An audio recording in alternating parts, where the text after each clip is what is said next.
जय माँ इंद्राक्षी, जय अम्बे। इंद्राक्षी धाम में दर्शकों आप सभी का हम हार्दिक स्वागत करते हैं। आइए इस विशेष अंक में हम बात करते हैं सोमवती अमावस्या के बारे में, और उसी दिन वट सावित्री व्रत है।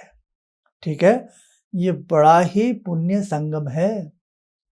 इस व्रत को सौभाग्यवती महिलाएं बहुत मन से चाव से रखती हैं ताकि उनका अटूट सौभाग्य बना रहे, परिवार के अंदर सुख शांति बनी रहे, वैधव्य की प्राप्ति ना हो। बहुत अच्छा व्रत है, और वो भी वट वृक्ष का पूजन। वट वृक्ष अपने आप में अपनी एक विशेष महिमा रखते हैं। अब ये व्रत किस दिन है वो भी आप जान लें। 30 मई का दिन सोमवार है और उस दिन अमावस्या है। तो सोमवार के दिन यदि अमावस्या आती है, समझ गए, तो वो सोमवती अमावस्या भी कहलाती है, और उसी दिन ये वट सावित्री व्रत भी है। ठीक, अब हम आपको बताते हैं सबसे पहले वट वृक्ष की महिमा। वट वृक्ष, वट देव वृक्ष है। वट वृक्ष के मूल में भगवान ब्रह्मा, मध्य में जनार्दन विष्णु तथा अग्रभाग में देवादिदेव शिव स्थित रहते हैं। देवी सावित्री भी वट वृक्ष में प्रतिष्ठित रहती हैं। इसी अक्षय वट के पत्र पुटक पर प्रलय के अंतिम चरण में भगवान श्री कृष्ण ने बाल रूप में ऋषि मार्कंडेय जी को प्रथम दर्शन दिया था। प्रयागराज में गंगा के तट पर वेणी माधव के निकट अक्षय वट प्रतिष्ठित हैं। भक्त शिरोमणि तुलसीदास जी ने संगम स्थित इस अक्षय वट को तीर्थराज का छत्र कहा है। इसी के साथ साथ यह वृक्ष विशेष रूप से पूजनीय भी है। इसकी महिमा, आयुर्वेद की बात करें, धार्मिक ग्रंथों की बात करें, भरी पड़ी है।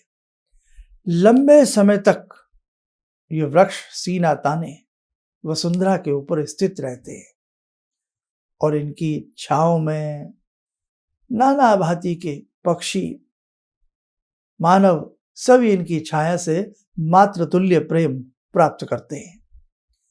और सौभाग्यवती महिलाएं, आपने जैसे सावित्री की कथा सुनी हो, सावित्री सत्यवान की कथा सुनी हो, इसी वृक्ष के नीचे सावित्री ने अपने मृत पति सत्यवान के प्राणों को वापस लिया था। ये पूजनीय वृक्ष है। आइए थोड़ा सा और जाने। वट वृक्ष दीर्घ काल तक अक्षय बना रहता है। इसी प्रकार दीर्घायु, अक्षय सौभाग्य आदि की प्राप्ति के लिए वट वृक्ष की आराधना की जाती है। इसी वट वृक्ष के नीचे सावित्री ने अपने पति धर्म से मृत पति को पुनः जीवित किया था। तब से यह व्रत वट सावित्री के नाम से जाना जाता है, किया जाता है। महिलाएं अपने अखंड सौभाग्य के लिए यह व्रत करती हैं। तो बहुत अच्छा है। 30 तारीख का ये व्रत है, जरूर कीजिएगा। और उस दिन भगवान शिव की, शंभु की सोमवती अमावस्या है। मन से, प्रेम से भगवान की साधना करें, आपकी नाना भांति की कामनाएं पूर्ण होंगी। अब इस जो वट सावित्री व्रत है, इसमें कुछ महिलाएं क्या करती हैं, 2-3 दिन पहले से भी व्रत रखना प्रारंभ कर देती हैं, लेकिन मुख्यतः 99% जो होता है वो केवल अमावस्या के दिन ज़्यादा रखा जाता है। इसीलिए हम भी उसको ही आधार मान करके आपके सामने ये सारे तथ्य बता रहे हैं। अब बड़ा अपने आप में पुनीत और पावन दिन हो जाता है। किसी भी प्रकार की घर में हारी, बीमारी, कलेश, अशांति व्याप्त रहती हो, श्री समृद्धि प्राप्त ना होती हो, बात बात पर हमें दवाइयाँ खानी पड़ती हो, यानी कि हम इतने रोगी रहते हो, तो ये व्रत पूरे परिवार के सेहत के लिए, सौभाग्य के लिए, अखंड सौभाग्य के लिए, आयु के लिए, हर चीज़ों के लिए एक वरदान साबित होता है। जैसी श्रद्धा होगी वैसे फल की प्राप्ति होगी। मीठा जल, छोटा सा दीप, ऋतु फल, कुछ नैवेद्य मिष्ठान, कच्चा सूत वहां लेकर के पहुंचे जहां पर कहीं बड़ का पेड़ होता है। इसको हम बड़ का पेड़ भी कहते हैं, बैनियान ट्री भी कहते हैं, बरगद का पेड़ कहते हैं। ठीक है, बरगद का पेड़ भी आपने सुना होगा। यही वट वृक्ष भी होता है, सेम नाम है और प्रांतीय भाषाओं में इनके अलग अलग नाम होते हैं। तो सबसे पहले जाकर के 30 तारीख को सौभाग्यवती महिलाएं जब पहुंचती हैं, वृक्ष देवता को प्रणाम करती हैं, चरण छूती हैं और छोटा सा दीप जला करके उनको प्रस्तुत करती हैं। धूप दीप ऋतु फल आदि चढ़ा करके मीठे जल से पेड़ को सींचती हैं, यानी कि मीठा जल उनको अर्पण करती हैं और यथाशक्ति यथा हिम्मत परिक्रमाएं करती हैं। वैसे इस वट वृक्ष के व्रत में, यानी कि वट वृक्ष की जो परिक्रमा है, 108 बार परिक्रमा की जाए तो बहुत अच्छा रहता है। और जो कच्चा सूत सफ़ेद रंग का लपेटा जाता है, तो वो भी यदि हर परिक्रमा में 108 बार लपेट दें तो अति उत्तम, नहीं तो 11 बार, 7 बार, 21 या 31 बार भी सूत लपेटें और उतनी उसकी परिक्रमाएं करें। जब हम परिक्रमाएं कर रही हों, महिलाओं के लिए है भाई, इसलिए हम ऐसा शब्द यूज कर रहे हैं, कर रही हों, तो उस वक्त एक मंत्र पढ़ें। उस मंत्र को मैं आपको आपकी स्क्रीन के ऊपर लिख करके बता देता हूं, आप लोग उसे कागज पर उतार लेना। मंत्र नोट करें। मंत्र लिखें, नमो वै वस्वताय। दोबारा सुन लें, नमो वै वस्वताय। बस ये मंत्र है, हर परिक्रमा करते रहें एक एक और इस मंत्र को बोलते रहें। एक परिक्रमा करी, सूत लपेटा, मंत्र बोला, परिक्रमा करी, सूत लपेटा, मंत्र बोला। अब गिनती कैसे याद रहेगी कि आपने 108 परिक्रमाएं कर ली हैं? ऐसे, जैसे सूत लिया, दाहिनी तरफ से हम परिक्रमा करते हैं, एक बार मंत्र जब पूरा हुआ और जहां से आपने शुरू करा वहां तक आए, उसको बोल दें मंत्र बोल करके 1, फिर वहां तक आए 2, वहां तक आए 3, वहां तक आए 4, ऐसे मंत्र एक एक मंत्र बोलते रहे और उसकी गिनती करते रहे, 108 हो जाती। 21 करना 21 कर लें, 11 करना 11 कर लें। वृक्ष के नीचे कुछ देर बैठें, ठहरें, प्रणाम करें और फिर अपने घर आ जाएं। इस व्रत में जो यानी कि सौभाग्यवती महिलाएं होती हैं, वो चने की कटोरी में चने ले लेती हैं, उसके ऊपर कुछ रुपया द्रव्य दक्षिणा रख करके और साथ में कुछ द्रव्य दक्षिणा रख करके अपनी सासू माँ को देवें, उनसे आशीर्वाद लेवें, उनके पैर छूमें। और बुजुर्गों के आशीर्वाद में तो संसार की दौलत छुपी होती है, समस्त खजाने छिपे होते हैं घर के बुजुर्गों के आशीर्वाद में। ठीक है, ऐसा करें। और किसी मंदिर में या किसी सदवा महिला को, ब्राह्मणी को एक सौभाग्य की पिटारी दें। सौभाग्य की पिटारी क्या होती है? श्रृंगार से संबंधित सिंपल सामान होता है। आइए उसको भी आप लोग नोट कर लें। सौभाग्य पिटारी: सिंदूर, दर्पण, मौली, काजल, मेहंदी, चूड़ी, माथे की बिंदी, हिंगुल, साड़ी, आभूषण इत्यादि वस्तुएं एक बांस की टोकरी में या कोई भी कैसी टोकरी हो, लेकिन मुख्यतः बांस की टोकरी में रखकर दी जाती है। यही सौभाग्य पिटारी के नाम से जानी जाती है।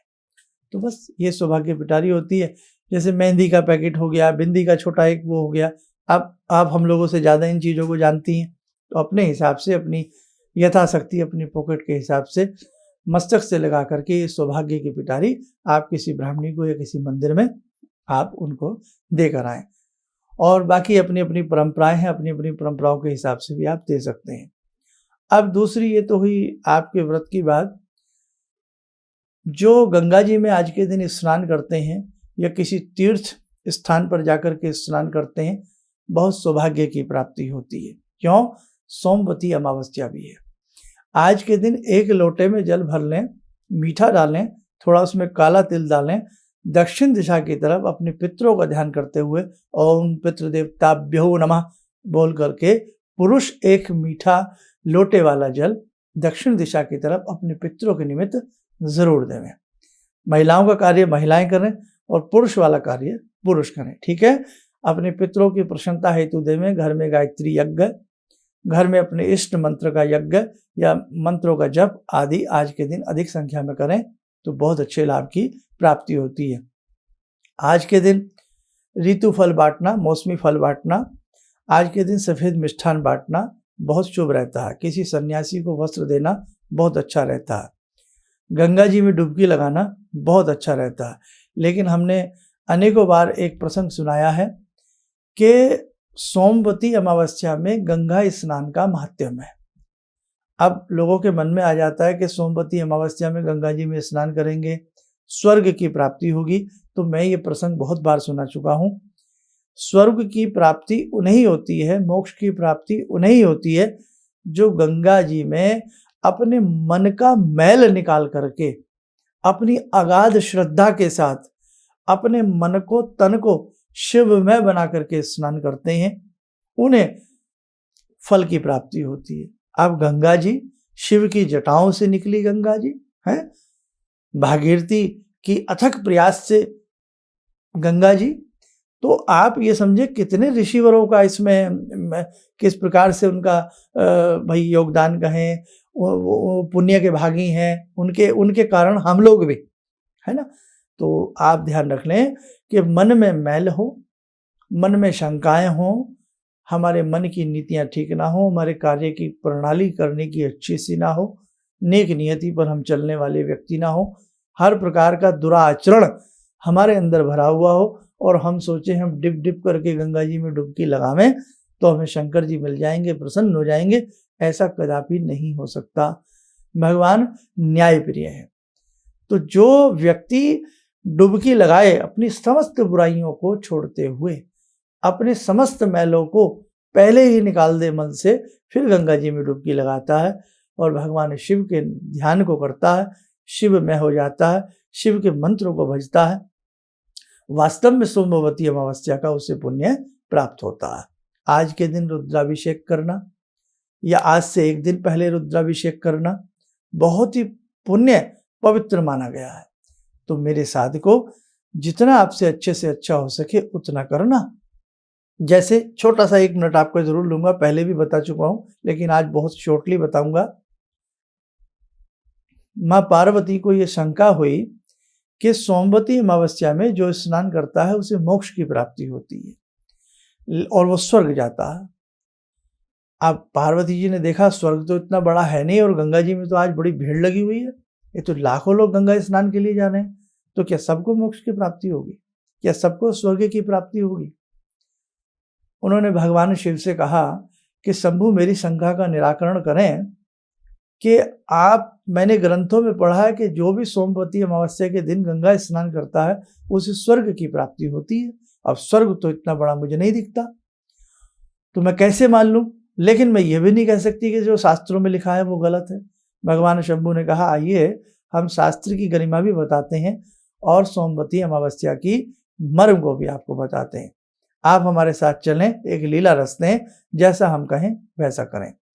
भगवान शिव ने एक कोढ़ी का रूप धरा और चारों तरफ से शरीर से पस गिर रहा है और भारी भरकम शरीर बना लिया और पार्वती जी एक बहुत सुंदर युवती के रूप में उनकी पति बन करके उनके पास कहीं दूर गंगा जी के तट से काफी दूर खड़े हो गए, जहां से गुजर रहे थे, जाने वाले लोग, गंगा जी स्नान करने वाले लोग गुजर रहे थे।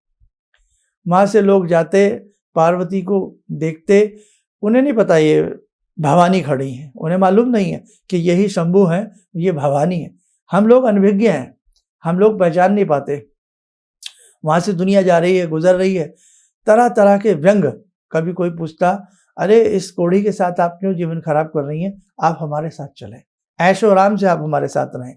कोई कुछ बाणों के तीर छोड़ता, कोई कैसे व्यंग्यात्मक तीर छोड़ता, और बाद में वो व्यक्ति जो तीर छोड़ रहा है या तो गंगा स्नान करके आ रहा है या गंगा जी में स्नान करने जा रहा है। तो पार्वती जी समझ रही है कि इस प्रकार की दुष्ट प्रवृत्ति वाले लोगों को, जातकों को कैसे स्वर्ग की प्राप्ति हो सकती है? नहीं हो सकती। अब इतने में एक युवक आता है, शाम ढलने को है, युवक पहुंचा, हाथ में लड्डुओं का दोना, कुछ पत्र पुष्प आदि। उसने कहा कि हे मात्र, हे माँ, क्या परेशानी है? मैं बहुत देर से देख रहा हूं कि लोगों की तानाकशी भी आप सुन रही हैं, क्या क्या चाहती हैं आप? बोली कि वत्स, मैं ये चाहती हूँ कि मैं बहुत दूर से आई हूँ और मैं चाहती हूँ कि मेरे पति को कोई गंगा स्नान करा दे, लेकिन इनको कोई उठाने की कोशिश नहीं करता, क्योंकि पस इनके शरीर से चल रहा है और उल्टी बातें, सीधी बातें, न जाने क्या क्या बातें मुझे ही कह करके वो लोग निकल जाते हैं। बोले बस मैया इतनी सी बात है, जब आप अपने पति की इच्छा चाहती है कि इनकी इच्छा है कि गंगा में स्नान करें और वो भी आज के दिन, तो मैं भी देख रहा हूँ कि कितनी पवित्रता आपके मन में है और कितना पति प्रेम आपके मन में है। किसी प्रकार का प्रलोभन आपके मन में नहीं है। आप अपने पति की इच्छा के लिए अपने जी जान लगा रही हैं। तो आप चिंता न करें हे भवानी, मैं आपके पति को स्नान कराता हूँ। और सबसे पहले उसने जो लड्डू उसके हाथ में थे, उसने वो भवानी के चरणों में चढ़ाए। उन्हें मालूम नहीं है भवानी, मुंह से निकल रहा है भवानी। वो लड्डू चढ़ाए, पुष्प चढ़ाए। बोले अरे अरे ये क्या कर रहे हैं आप, ये तो आप गंगा मैया के लिए लाए। बोले गंगा मैया पवित्रता से प्रेम करती हैं और मैंने आपके पति प्रेम को अपनी आंखों से देखा है, आपकी पवित्रता को मैंने अपनी आंखों से देखा है, तो मैं नतमस्तक हूँ। इसलिए हे अम्बे, ये लड्डू चढ़ाने का अधिकार मुझे आपके चरणों में है। मन में भाव पार्वती जी के आए। बोले अब मैं आपके पति को स्नान कराता हूँ। बोले पार्वती जी बोली कि आप इनको स्नान कराएं तो कहीं ये आपको कोड़ वोड़ ना हो जाए। बोले भवानी जो होगा देखा जाएगा। नीचे से जोड़ लगाया और भगवान शंभू, तो शंभू है, माया है, हवा रूप में भी हो जाते हैं वो तुरंत जैसे ही गोदी में उनके उठे, उसी समय भगवान शिव प्रकट हो गए। बोली हर हर महादेव। जब भगवान शिव प्रकट हुए तो भगवान शिव ने कहा कि पार्वती जी अध्ययन किया, कुछ आंका कि कैसे लोगों को स्वर्ग मिलता है गंगा स्नान में सोमवती अमावस्या के दिन और कैसे लोगों को नहीं मिलता है। पार्वती जी मुस्कुराई और सारी लीला को और भेद को समझ गई। तो उन्होंने कहा वास्तव में ऐसे लोगों के ऊपर पृथ्वी टिकी हुई है और ऐसे लोगों से ही धर्म का संचार होता है, धर्म का जागरण होता है। दोनों ने आशीर्वाद दिया, मस्तक पे हाथ रखा और देखते ही देखते वहीं गंगा जी की रेती कणों में अदृश्य हो गई दोनों महाशक्तियां। कहने का भाव कि न शास्त्र झूठे हैं, न शास्त्रों में लिखी बातें झूठी हैं। हो सकता है बहुत चीजों पर जाकर के हम लोग नहीं टिकते हैं। धर्म का मर्म क्या होना चाहिए वो हम भूल जाते हैं। क्या वास्तविकता वट सावित्री व्रत की होनी चाहिए, क्या वास्तविकता सोमवती अमावस्या की होनी चाहिए, वो यदि ढंग से मन में रख करके हम करेंगे तो वास्तव में जो हमारे पुरखों ने, हमारे ऋषियों ने, हमारे मनीषियों ने जो ग्रंथों में लिखा है वो तब भी सत्य था और वो आज भी सत्य है। आइए 2 मिनट के लिए आप भी भगवान शंकर का ध्यान करें। ॐ आत्मा त्वं गिरिजामती सहचरा प्राणा शरीरं गृहं पूजा ते विषयोपभोगरचना निद्रा समाधिस्थिते संचारपदयो प्रदक्षिणविधेः श्रोत्राणि सर्वागिरो यद्यात् कर्म करोमि तद्दखिलं शम्भोस्तवाराधनम् चन्द्रोद्भासितशेखरे स्मर हरे गंगाधरे शंकरे सर्पे भूषितकण्ठकर्णविवरे नेत्रोत्तवे स्वानरे दन्ते त्वकृतसुन्दरां वरदरे त्रैलोक्यसारे हरे मोक्षार्तिं कुरु चित्तवृत्त्यमचलं मन्येस्तु किं कर्म वे वन्दे देव उमापतिं सुरगुरुं वन्दे जगत्कारणं वन्दे पन्नगभूषणं मृगधरं वन्दे पशूनां पतिं वन्दे सूर्यशशाङ्कवह्निनयनां वन्दे मुकुन्दप्रियं वन्दे भक्तजनश्रयं च वरदां वन्दे शिवं शङ्करम् ॐ कर्पूरगौरं करुणावतारं संसारसारं भुजगेन्द्रहारं सदा वसन्तं हृदयारविन्दे भवं भवानी सहितं नमामि भवं भवानी सहितं नमामि। कवच बना लें, ध्यान करें, शिव शंभू का शुभ आशीष हम सब के ऊपर बरस रहा है।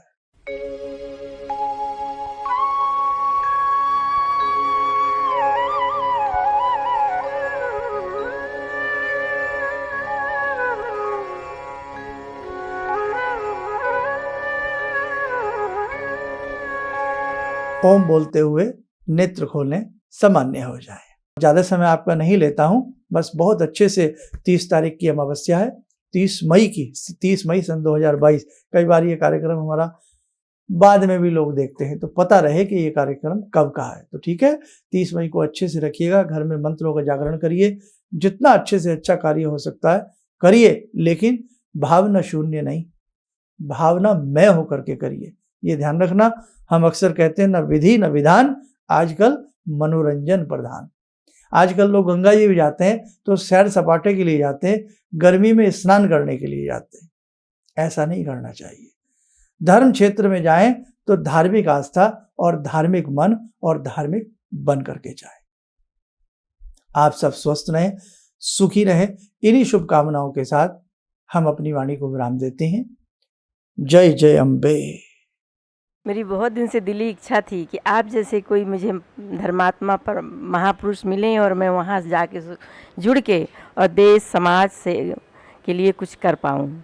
कई चीज़ें हैं समाज में, समाज सेवा में भी मन में वो शांति नहीं मिली, जैसे आप समझ सकते हैं कि बहुत सारी गड़बड़ियाँ भी रहती हैं। आज का अनुभव यही है कि मुझे आस लगता है कहीं सही रास्ता मिल गया है, सही मंजिल मिल गई है, जो मैं करना चाहती थी शायद अब मैं कर पाऊँगी।